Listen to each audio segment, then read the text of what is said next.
reporting on the games you love by people who love to game. The MMO Reporter Network. You're logging into your favorite game, grinding out some gear. A couple of points added to your stats, and you have a virtual beer. Max level is pretty cool, but I'll remind you here, my friend. These games are not about the goal, it's about the journey and not the end. You're listening to MMO Reporter, brought to you by Audible.com. Get a free audiobook download at audibletrial.com/MMO Reporter. And by Doghouse Systems. Choose your weapon with Doghouse Systems.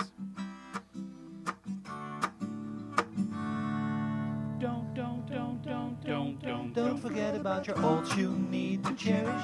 Each and every little character you've got, no matter what level they're at. Don't forget about your ults you need. Hello everyone and welcome to another episode of MMO Reporter. This is episode 291. I'm Chris and I'm joined by the ever so amazing Mr. at MMO Bill. Hello Bill. Hello. Yes, let's go with amazing today. I think that's an understatement, Bill. You are astoundingly amazing, even I would say. Astoundingly amazing. Now, the interesting thing about astoundingly amazing is that I could be amazingly dull. I could be amazingly thick. I could be amazingly dim-witted. He's caught on to my plan. Oh no! Abort! Abort! Hi, Bill. Let's talk about what we've been playing. Yay! Move along. Nothing to see here. What have you been doing, Bill? Well, what did I do? I played some Guild Wars 2. I finished off the story quest for season 3, episode 4. Finally, nice. So that was fun. See. Part of me wants to not give spoilers, but I feel like all the people that are going to care have already completed it.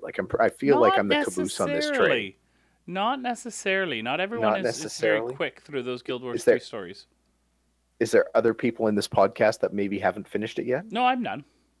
Oh, okay. Oh, there you go. See, like I said, I'm feeling like the caboose on this train. So, but it's done now. It was a satisfying chapter close, and now I'm ready for the next chapter, although it looks like that one isn't being delayed per se, but Mike O'Brien went to the forums to say that it's going to be a lot closer to 3 months than it is 2 months, so which is their 2 to 3 month cadence. So that makes me sad. That's the joke. Wah, yeah, so that was Guild Wars 2. I also started playing an Elementalist in Guild Wars 2. I decided to just change things up a little bit and having a lot of fun. Very explodey. Cool. I didn't know that I needed to be throwing fireballs in my life, but apparently I do. That's very exciting. And it's a good thing I can do it virtually, because if I was doing it in real life, that would be inappropriate and dangerous. Yes, it would be. What else have you been doing? And you don't need to talk about things that you're doing in that other game that I'm not doing yet, because I don't want to feel bad. So I played a little bit of World of Warcraft, and so we did it on our little Wednesday night thing. We did some dungeon runs, and I believe I can fly. I believe I can touch the sky. Oh, sorry. I think about it every night and day. Oh. Yeah. It escaped. It was so weird. Yes, I am flying. I am among the elite few. I like to consider myself part of Azeroth's Air Force, if you will. Yeah. Mm-hmm. So, anyway, yes. So I finished that off. We got so close. We set up the stream, and actually no one on the stream saw me do it, because I got to within, I think, 40 reputation points before we took off doing dungeons, and that was all I had. There was no other source of reputation in the game to get flying, because I think we wanted to set up a little thing where I take off and show off my flying Yeah, but abilities and everything like that. we didn't make So it. it didn't happen. But right after we signed off the stream, right after we finished the Siege of Orgrimmar raid, the Yep. three of us, Which was fun. there was another. Oh yeah, it was. It was a lot of fun. It was a ton of Anyway, fun. there was another world quest popped, and I did it, and I flew. Yep, And you it's did. so And good. Broken Isles is suited for flying. In case you didn't notice that already. I waited after the stream, and I waited on the platform on Dalaran and had you fly up to me. It was so so sad that I couldn't join you. You're inspired now, aren't you? Oh yes, totally Yep. inspired. Yeah, I'm. What did I say? I'm about 3,000 experience in, so I'm about. That makes me about 8,000 away, 9,000 away. Mm-hmm. So, but I mean, I got a couple thousand. You can get a couple thousand a day, really, realistically. Pretty close, yeah. So the way I kind of did it, I always had my champions on rep missions, so Right. anything that could get, especially Legion Fall missions, obviously. But I also took other reps as well, Yeah. so that and then kind of stacked the success percentage as high as it could possibly go, so that I could get the bonus chest on that, because that sometimes contained rep tokens as well. I also often passed on all the on any emissary quests that were running, so that I could go do Broken Isle quests. So if I only had a short while to play, I did my world quest on Broken Isle instead of other places. Quests, yeah. And I also leapt on every what's it called? Demon Invasion. Yeah. That I could. See, I Because did. that's like 1,500 per shot. I did a Demon Invasion this morning, and I got 0. You don't for it. You don't get it until you've actually handed the quest in at the end. Yep. And for whatever reason, it doesn't seem to show up in the loot log. You actually have to check the math on your reputation. I have my afterwards. my reputation for armies of Legion Fall showing as my experience bar, and it did not go up. I checked what it was when I started. I checked what it was when it ended. Didn't go up. Yeah. Yeah, that's which is not the same experience you've had, which is weird. No, I almost feel like I have to Google this now. But yeah. Anyway, that's the exciting piece of my week. I haven't really played anything else this week. How about you, Chris? What about what excitement did you get up to? Well, I've been plugging away at WoW. It's sort of my default thing that I'll do, and working on my reputation for Armies of Legion Fall to try to get that up. I still haven't gotten the guts to go into the Mage's Tower again. The Mage's Tower, for those of you who don't play WoW, is a current. It's not up all the time, but when it's up, there's a super hard boss in there that you fight that will give you a special appearance for your artifact weapon. And so I tried it once and went like 3 or 4 times into there, died horribly without taking the boss down more than I think 5%. So I haven't gone back in there yet because it scares me. Yeah. So no, I have no intention to even try that again until I've got go ahead. Tube of Sargeras on LFR farm, basically. Yeah, and apparently, according to a Reddit thread that I read, the Prot Pally, the tank paladin, the health for the bosses is double what it is for any other tank. So that tells you that Prot Pallies are the best because they have the hardest boss in the Mage's Tower. Well, you have to realize, though, that those bosses are cross-class. Like, several different classes get the same boss. Yes, but they have different health. We have this. All the tanks have the same boss. The Prot Pallies, the health is double what it is for everybody else. Yeah. So, anyways, so that's that. Wow, fun, good times. Talk about it all the time. We'll talk about Skyforge a little bit more later, but I do want to mention one quick thing about it because I did put it on my PS4 because it's live now on PS4. We'll have a little bit of a console MMO chunk in the second half of the show. For those of you who have Vitas and do remote play, I think while the main gameplay of Skyforge is fantastic because a lot of the attacks are based on the square or X or triangle and stuff, some of the trigger stuff isn't working properly on the controller, so I haven't been able to get it to work right, so which is too bad. Yeah, that's if you're looking at playing remote play on the Vita for Skyforge on your PS4, it's a little bit of flawed control scheme. It actually limits what you can do. That being said, Horizon Zero Dawn, which I've also played, is fantastic on remote play. Absolutely fantastic. It's scratching that I can't play Zelda itch very, very well. Very open world, fun. So Horizon Zero Dawn, highly recommended. And I want to throw a shout out to Talem for sending me a code for Warhammer 40K for one of the packs for that. So thank you so much, Talem. I'll try it out soon. I'll get in there to Warhammer 40K. I'm a huge Warhammer 40K fan. The whole Warhammer universe. I've got the miniature still. I have unpainted miniatures, which I still tell myself that someday I will paint. That will probably be after I retire, but hey, I still have them. And so I really like that. I've got, Warhammer Total War, all that sort of stuff. And I've played the Space Marine games and the RTS games for Warhammer 40K, so I'm really excited about this. So I'll jump in there. It's a very MMO-ish game.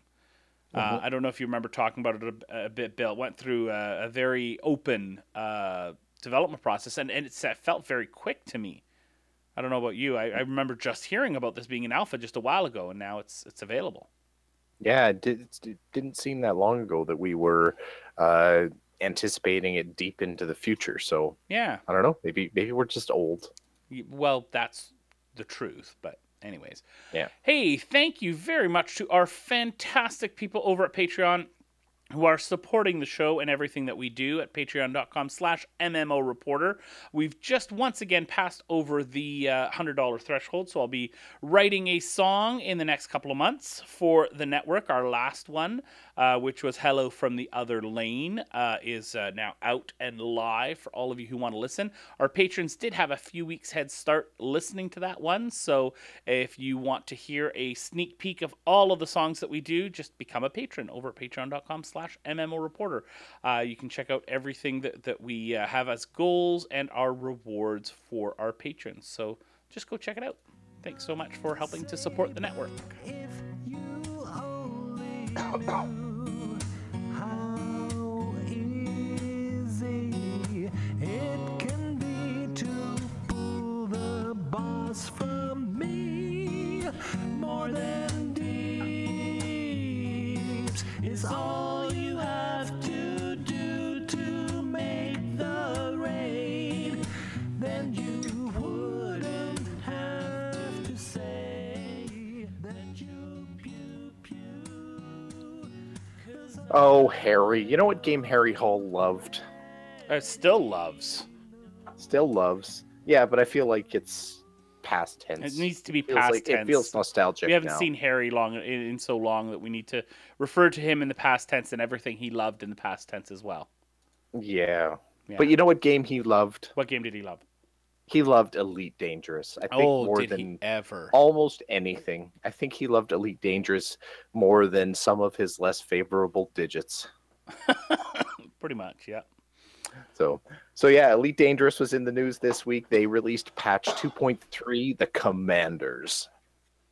Yeah. Which it landed with a bit of a thud, as I understood. I guess technical issues with the main feature of the Commanders, which of course is multi-crew capability, which we've talked about on the show several times. But to recap, multi-crew is essentially the ability for larger ships to have secondary crew members hop in and take over certain functions of the ship. So if you've got a gigantic anaconda, then I think you can add 2 or 3 people to your crew. If you're a more mid-sized ship like a Python or a Fer-de-Lance, and I think you can add 1 other person. Mm-hmm. And I don't know the entire breakdown, but depending on but depending on how many people you're there, you get a little bit extra capability on the ships. You might get a little extra pips that you can assign to your weapons or engines or engineer or shields and that kind of thing, and tactical. Yeah, so that was the big one, but multi-crew's in there now. They've added a whole bunch of camera enhancements. They've added avatar building, which is actually what's been getting a lot of play in terms of like Reddit threads and that kind of thing, because pictures get upvoted left, right, and center on Reddit. That's the most important thing in the world. So yeah, it's a pretty big update. I haven't played it yet. I'm embarrassed that I haven't played it yet, but I have to admit, the thing that's holding me back is I've actually hovered over the icon, and the notion of spending half an hour reorienting myself with my controls is daunting. Yeah. Like I feel like it's got to the point now where I've been so light in Elite Dangerous for so long that I'm going to have to reorient myself, and that's always tough with Elite Dangerous. Other games, you pop in WASD, or you're with it in like 5 minutes. That's not a big deal. Elite Dangerous is trickier. So yes, it is. Anyway, I fully intend to. It does look very exciting. Another little tidbit about this too, actually, I found it over on Ars Technica. They actually made a specific point to add the new TRAPPIST-1 solar system into the game, which is a recently discovered solar system, recently discovered by NASA. That apparently I just about call him David Brevik. Oh, now I'm gapping on David Braben. There you go. It's close. It's close. It is close. David Braben wanted to make sure that they had a very they made a point of adding it into the game. So it's there. They get a little bit more realism in the game, bit of a tourist spot to go visit TRAPPIST-1, which I believe actually replaces another system that they already had in the game that was almost in exactly those same coordinates, and it had the exciting name Core Sys Sector XU-P A5-0. Right. So anyway, so they've redone that. That's kind of cool. So yeah, what do you think? What do you think of the big patch? Because we've been waiting for this for a long time now, haven't we? Yeah, I think the biggest thing that I'm excited about is multi-crew, of course, and having different people and being able to hollow over to other people's ships and all that sort of stuff. The camera system looks really, really interesting. It looks very, very, very quality of life improvement. There have been some issues with people hollowing into other people's ships and a few different things that have caused a little bit of crunch, and I've seen some threads over on Reddit, but really, nothing that I've seen at least has been game breaking. Please let us know if that is the case. But it doesn't solve the issue of adding I'd love to have a few storylines that you could chase down, right? A few series of missions that you could follow that would lead you to something that just would add a little bit of story there. And I think that would get me into the game. Right now, I'm still daunted by the idea of just going in and, okay, what do I do now? Yeah, and I think that's something that they're working on.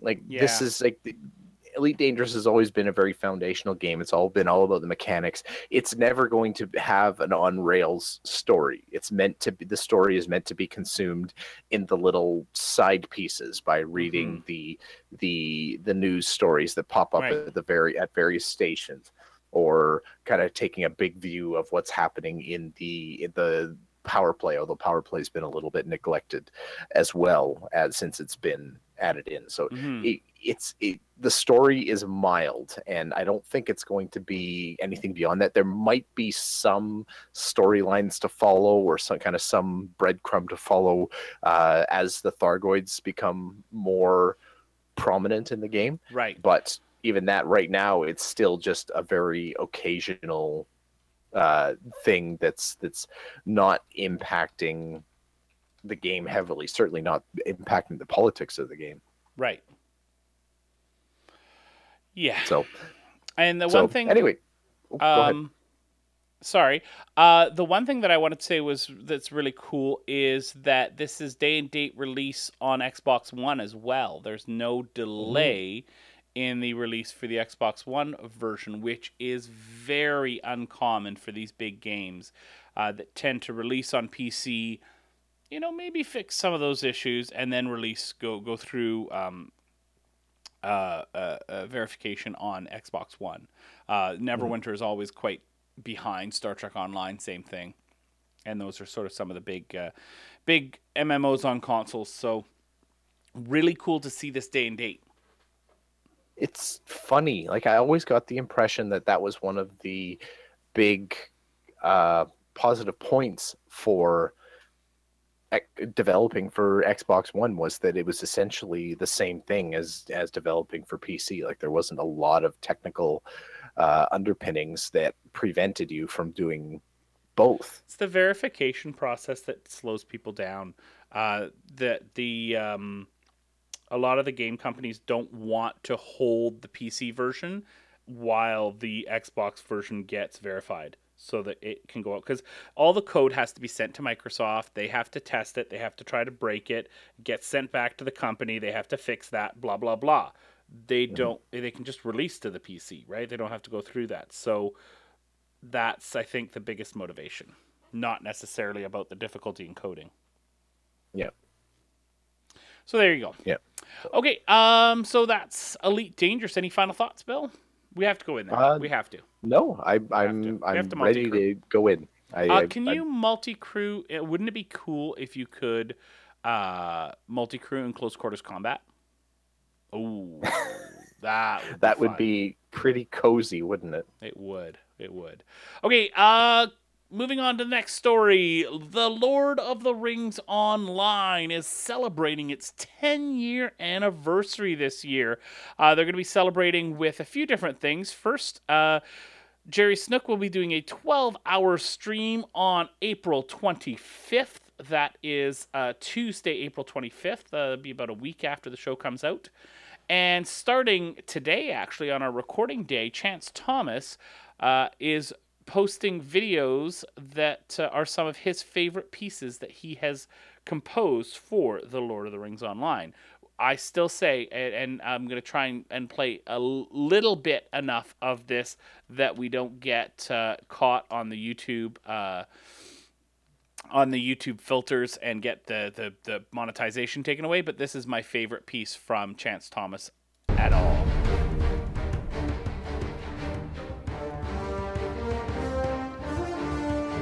Okay, that's all I'm going to play. That's Lotro Legacy, which replaced the main menu theme when Riders of Rohan came out, because he did all the music for Riders of Rohan, so he redid that main menu screen. That's still my favorite. Bill, do you have a favorite song from Lotro?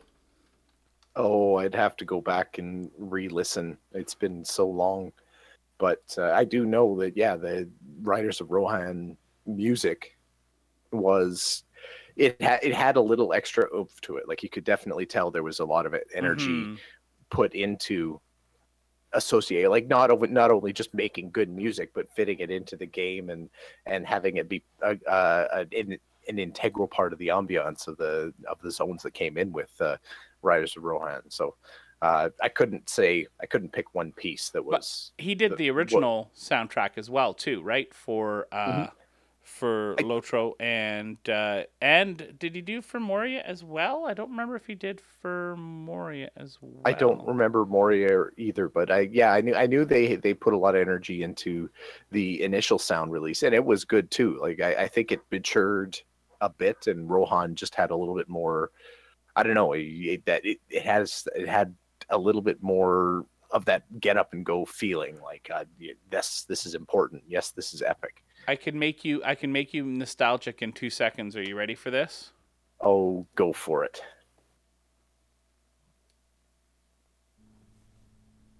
Okay, anytime. Wait. Nope, that's not the one that I thought it was. Never mind. Never mind. Just ignore me. I don't know what I'm talking about. Yeah. Anyways, that's very exciting. I really like that. Chance Thomas is a fantastic composer and a great guy. So I'm super excited that he's doing that. What are you most excited about with this new 10-year anniversary special stuff? Well, I was pretty curious about the big stream that Jerry Snook is going to be hosting on April 25th. They're going to do a 12-hour stream, which is not, I mean, it's certainly not for nothing. I mean, it's not 24 hours or anything like that, but yeah, you know, no, that's going to be kind of cool. I'm curious to see what the highlights of that are going to be. And I got to believe by like hour 10 and a half, things are going to be getting a little bit silly around there. A little bit, but that's we've done 24-hour streams, right? So they tend to get a little loopy around that 12-hour mark, and then again around the 19-20-hour mark. So around hour 22, it's basically just gonzo. It is like we're barely human at that point. Yeah. Okay, let's see if I caught the right one here. Almost. Okay, this part, my favorite part. Right, doesn't that just bring you back to nostalgia of Lotro? Yep, that is Hobbiton and the Shire. Chance Thomas, you're a genius. Yeah. Anyways, they're also doing a 2-month anniversary scavenger hunt. Well, and it looks like it's basically going to be, it's hunting for stuff, but it's all taking you back to quests you've already done and areas you've already been. Like, it's very much kind of the member berries of Lotro that you're going to be picking over the next 2 months. Yeah. It's just really, which is cool. Super. I mean, as long as that's what you as long as you're not trying to sell it as anything else, because very clearly, I mean, nostalgia is big these days, and if you're putting it out there just to kind of rekindle the nostalgia pieces, then giddy up, why not? Yeah. So maybe we'll have to have some sort of Lotro stream in the next little while, because it is 10 years as of April 24th that Lotro will have launched, and it's been a long time since we've been in there together. I think that might be a nice, fun, nostalgic stream that we do there. I think that would be very Remember the Shire? Mr. Frodo, remember the Shire. Gloria. Okay. Yeah. So I don't know. I'm really excited about this. I think I'll be posting pictures and links to the Lotro articles that I wrote for PC Gamer as well, which take a prominent place on my wall of awesome in my room here. And so just to commemorate that as well, some of the stories that I've done for that. So that's going to be very exciting. And we'll link out to some of the old videos we've done for MMO Reporter as well. That's going to be exciting.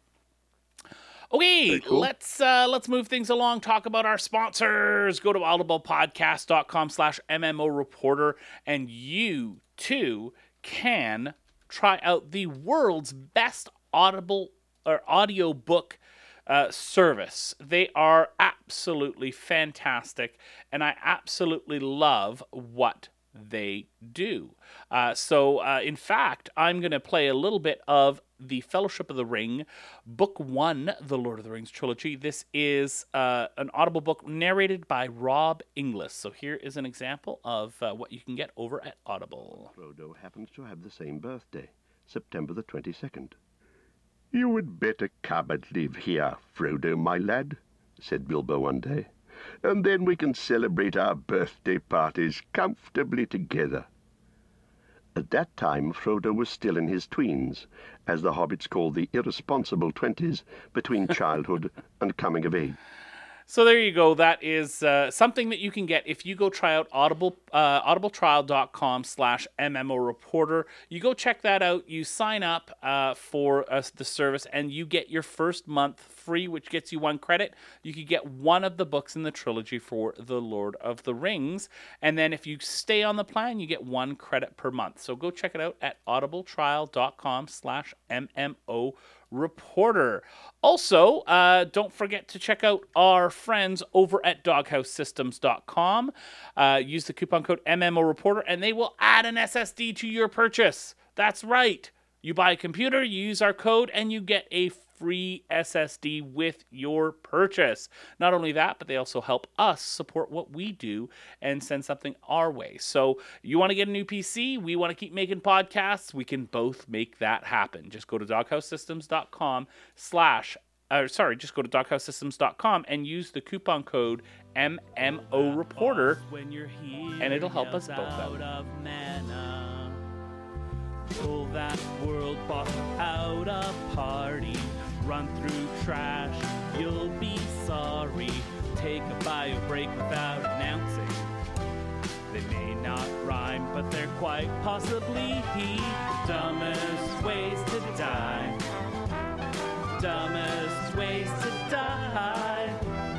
Dumbest ways to die.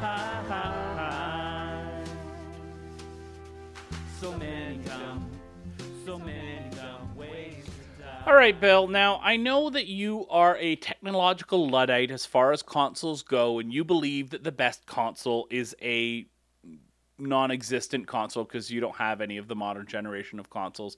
So I understand that this story may seem a little bit gibberish to you, but try and keep up, okay, old man? I'm doing my best to stay awake. Okay. It's everything I got. So we've got two things. I'm actually going to flip it from what's in the show notes. First of all, Skyforge, as I talked about earlier in the show, has launched on PS4. It is free to play, so you can download it and try it out if you do have a PS4, PS4 Pro. But it does have some starter packs, which you can check out. The starter pack is $10.99, and then a Lore Master pack, and then a collector's pack for $79.99, giving you a variety of in-game items as well as currency for the in-game store.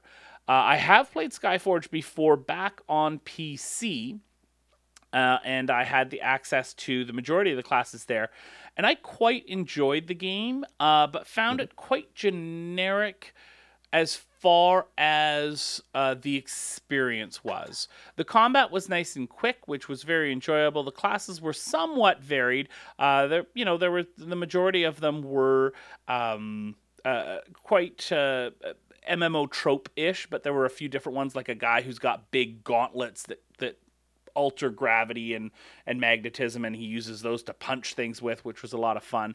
But hey, if you play Skyforge as a free-to-play player on PS4, you won't get to try any of those anyway. You only get access to 3 classes. So yeah, about that. Yeah, a generic game made even more generic by the fact that you can only pick the 3 most generic classes. You get a paladin, like a warrior, and you get a chronomancer, a mage, and you get a healer, a light bringer, or something like that. I forget what it's called. Here's the thing, though. It's a combo-based system game. So if you like fighting games, you like the sort of combo, you like a warden in Lord of the Rings, this might be a game for you. There's nothing about it that when I played it, I hated. I didn't dislike anything.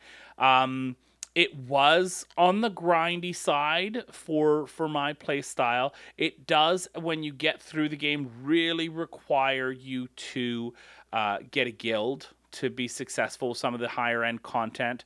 The character progression system is incredibly complex, incredibly complex. It is this huge web of classes where you sort of start in the middle, and then you spend points in this huge web to work your way to another class. And then from there you buy more. So it's a really crazy system. That's what it was like on PC. I have not gone into this on PS4, so I don't know what that's like. I just know that when I went into the training area, I only had access to 3 classes, and I'm guessing that's because I'm a free-to-play player. So the other packs, I'm sure, will open up some of those classes as well. The progression is, like I said, it's quite engrossing. But and dungeons are super tough. I found them really, really tough. So, I mean, this could be something that is somebody's favorite game, and I'm sure it's several people's favorite games. It's just not mine. So yeah, it never really captured my attention very hard. I played it a little bit too, and it just it was okay. There's nothing wrong with it. Yep. I shouldn't say nothing wrong with it. I'm sure there is something wrong with it, but I didn't find anything egregiously bad about it. A very similar game that I made it a fair bit further on when I played it on PC was Terra. And this one is just being announced for consoles, coming to Xbox One and PS4. And so it's not anywhere near launch. They haven't even gone into betas yet. You can already play it with an Xbox controller on your PC, but they're revamping the whole control scheme for consoles, knowing that you're not going to be playing on a controller and have your keyboard and mouse right there. You're just going to be stuck on the controller. So I think Terra had a little bit more oomph to it for me as far as an experience goes. I really felt connected to the world more. I felt like the combat was just a little bit more interesting, a little bit less button mashy while still being more actiony than the typical MMO game. And the questing was quite fun. I quite enjoyed that as well. So yeah, Terra is also coming to console. We'll try to keep you updated when that console beta goes live, but you can sign up right now. We'll have a link in the show notes, but terra.onmass.com/console beta, and you can sign up to be invited to the beta if you are so interested.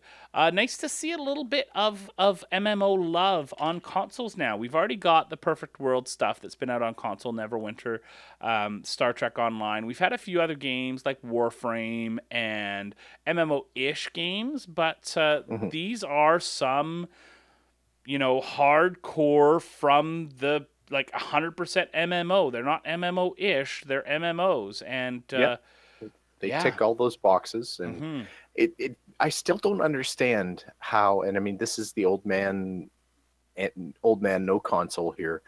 How do you type /dance? You know what? I actually did it in On a Skyforge today. It was through the D-pad, so I had to go through a radial menu, but that was fine. I do think the best MMO experience right now on console is ESO. That is the example for what everybody else should be following. It works well. I don't necessarily love the regional voice chat where basically, your mic is if you've got a mic hooked up, it's hot all the time, and you can just talk. You walk up to someone and you just talk, and they will hear you if they have their speakers on. Which I think that's cool for communication. So you're in a dungeon, you're just talking over your console's, mic. So I think that's pretty cool. Yeah, I'm still of the mind that most of the time I just don't want to talk to the people that are on the internet. You can turn it all off. Speaking of sounds and the world around us, there's some pretty awesome sounds coming from the world to the south of us, Bill. Yeah, the Evergreen Philharmonic, which is a Philharmonic orchestra for the Issaquah School District, if I remember correctly. Basically, it interviews and takes in a certain number of students every year. I think the Evergreen part of Evergreen Philharmonic is not just because Washington's a green state, but because they're constantly cycling through new members because school-age kids and everything. Anyway, the Evergreen Philharmonic teamed up with the music producer from ArenaNet and actually had them perform the score for Heart of Thorns, and they did an amazing job. There were a ton of pieces that sounded exactly like they came from the game. There are some pieces that they actually not jazzed up, but they actually added their own flavor to, and just very subtle changes and that kind of thing. But I was very, very impressed with the performance they put on. Why don't we listen to a little bit right here, and then we'll talk more and listen to another chunk. So here's an opening bit. This is the theme from Heart of Thorns.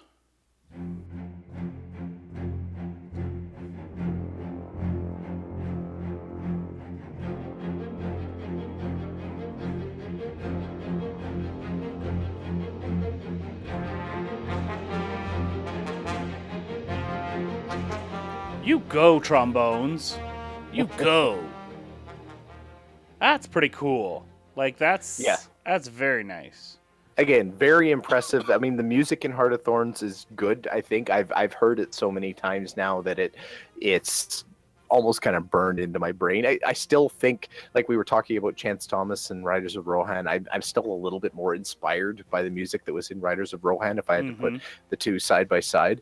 But I liked what they did with Heart of Thorns, but this is a really impressive piece, and I think that I'm really impressed. Not to overuse that word, but I guess I'm gonna. I think the difference too is that the Guild Wars 2 music is more soundscape-ish. It's more trying to create a mood, whereas I definitely find Chance Thomas's work to be much more thematic. You listen and you hear themes rather than just creating an auditory environment, right? And I found that right through from the main Guild Wars 2 soundtrack to the Heart of Thorns. It's definitely less thematic and more, let's create a mood. So do you think they actually sit down and make that decision somewhere along the line? Do you think that the musical director is actually making a conscious decision, like, okay, I'm not going to give this piece too much personality because we want it to blend into the background so people don't get tired of it when they hear it for the 50th time? A lot of it is personal style. When you listen to a Hans Zimmer score, for example, right? You listen to Interstellar, and that is a soundscape. That is what he's really, really good at. And you listen to a John Williams, everything that he does is super thematic. And so it's a very much a personal style as a composer when you get to sort of that level of stuff. Now, composers can write for a style, and maybe the director, the producers of the game said, for this, we need some music that is going to set this mood rather than we need a theme for this, right? So it's quite complex. There's a great video by Nerdwriter1 on YouTube about leitmotifs in use in Lord of the Rings Online, and you can hear it as well. Not Lord of the Rings Online, Lord of the Rings, the trilogy, the Peter Jackson trilogy, and it's fantastic. But you can hear the same idea with any sort of thematic works, and it just doesn't work in the same way in soundscape type works. If you think, other than the main theme, is there any other theme that you can remember from Guild Wars 2? I can't. I can. I mean, I couldn't like hum it or produce it or anything like that, but yeah, there's a lot of pieces there that actually stick to me. Like, again, especially in Heart of Thorns, the music around Tarir and like the some of the combat shifts and that happen, I have in my mind. But yeah, they do have a very, they have a distinct thing, like, and the fact that I can't produce them is part of it. Like I know them, and when I hear them, I automatically think of that piece of Guild Wars, and that imprint is there. Yeah. But yeah, it is. I recognize the style difference. Okay, so we're gonna listen to one more chunk where they are now playing a little bit more. I think this is one of the combat themes that is in Heart of Thorns. So let's take a quick listen.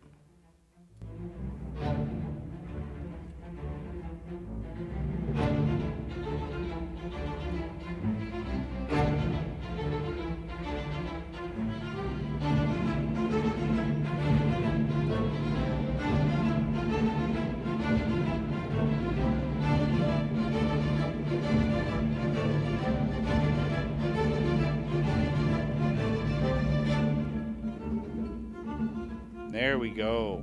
That's pretty cool. Nicely done. Nicely done, Evergreen Philharmonic. I am incredibly impressed, and I think that you and everyone who helped you out to create this deserves a big, huge round of applause. That was absolutely fantastic. Any final thoughts, Bill? No, just well done. I liked it. Okay, let's move things along to our quick mentions for this week. If you are a WildStar player, they have a double XP event, so go check it out. Double XP Right now. explosion. XP explosion. And if you watched our video on Ship of Heroes in anticipation of their Kickstarter, I've got some very bad news. Their Kickstarter has shut down after 4 days, I believe it was, maybe 5. So it was canceled due to a lack of success after the first day. They had a big first day, and if you go to the Kickstarter page, you can check out a post there explaining why they decided to shut it down. So they canceled. They had a great first day. I think they had a $400,000 goal. They got to 30-something thousand in the first day, which is pretty good. But after that first day, they really had almost nothing as far as backers go for the next few days. So obviously, all those people who are waiting made that commitment to the Kickstarter, and then there wasn't much more forthcoming. Apparently, the game will continue to be made. They'll find some other funding, and they're going to accelerate release for a soft launch in late 2018. Bill, your thoughts? Well, I mean, first and foremost, it seems remarkably lame to not even to not have a strategy in place to kind of push your Kickstarter past day 3. If things aren't looking good at day 3, you just shut her down. That feels weak to me. Now, that said, if they're comfortable with the process of moving forward and doing, like you said, the soft launch, releasing a base game that you're going to layer features onto and monetizing that way as you put on new content, and maybe charge for an expansion that would have been free if your Kickstarter had been successful, or something like that. That's a plan. I don't know. The optics of it are ugly. Like, if you're close and following Ship of Heroes to get the Kickstarter going, and then just immediately abandoned, it has such a terrible taste to it. And I know they've explained it, and I know they have their plans, and I believe they actually do have a legitimate plan. I'm going to give the benefit of the doubt there that they can take this game to completion and get it out and kind of realize their vision, and that's good. But man, I just feel like there should have been a plan B to at least try to ride the Kickstarter out. At least go for 2 or 3 weeks, like do an extra push, do an extra, like, to hit some more media outlets like MMO Reporter, or come back and do some more to try to make that Kickstarter work. I don't know. Yeah. Maybe this is a lesson that somebody else takes away and says, hey, if we're going to do a Kickstarter for a game, we're going to ask for almost $500,000. Yeah, let's have a plan B that we put into effect if things aren't looking good at day 3. Yeah, or go with less than you need as your goal, and have some great stretch goals to push people who are, on the fence once you do get funded. Right. Or look for alternate funding after you get the Kickstarter made, if you're already looking for other funding, right? It's really sad. I will say this, having run a Kickstarter before for one of our PAX trips, there are a ton of tools that are basically automated statistical analysis that break it down to the hour, that say if you are doing this much per hour, this much per day, the likelihood of success for your Kickstarter. And it shows the amount of times that it's been correct too, right? And so, it will tell you, in these sorts of situations, 98% of the Kickstarters fail. When we have made this prediction, we've been right 99% of the time. And so it's really quite mathematical the way Kickstarters work nowadays. You're not going to have success if you don't have continued success. If you don't have that continued momentum, doesn't tend to happen on the 20th day of the Kickstarter, where you go from having this minuscule, compared to their goal, 30-something thousand is pretty minuscule, amount of funding, to all of a sudden on the 20th day, boom, something happens, and wow, you're now funded. So... Yeah, and maybe I'm too optimistic about last-minute comebacks and that kind of thing, but maybe. And here's the thing: I do think this game needs to be made. I think that if they come back and do another Kickstarter later on, I don't think people should shy away because of this particular experience. I do think that there's enough quality there. I worry a little bit about the business model. But we had a few comments, and it was about 50-50 on the last show when we talked about this, where about half the people were saying, yeah, you know what, it's not, history does not show success with indie subscriber-based games, and the other half saying, I love subscriptions, I think I'm glad they're doing this. It weeds out the free-to-play players, which are always annoying. So... I want people to check this game out. I think it's worthwhile. Okay, so that is it for the news for this week. Let's jump into what we're playing next week. I'll start, of course, our Wednesday night WoW, and I think the only thing I'm really going to jump into is Horizon Zero Dawn for this week. It's an incredibly busy week for me. I've got a whole bunch of work stuff to do, so I think that's going to be about it for me. What about you, Bill?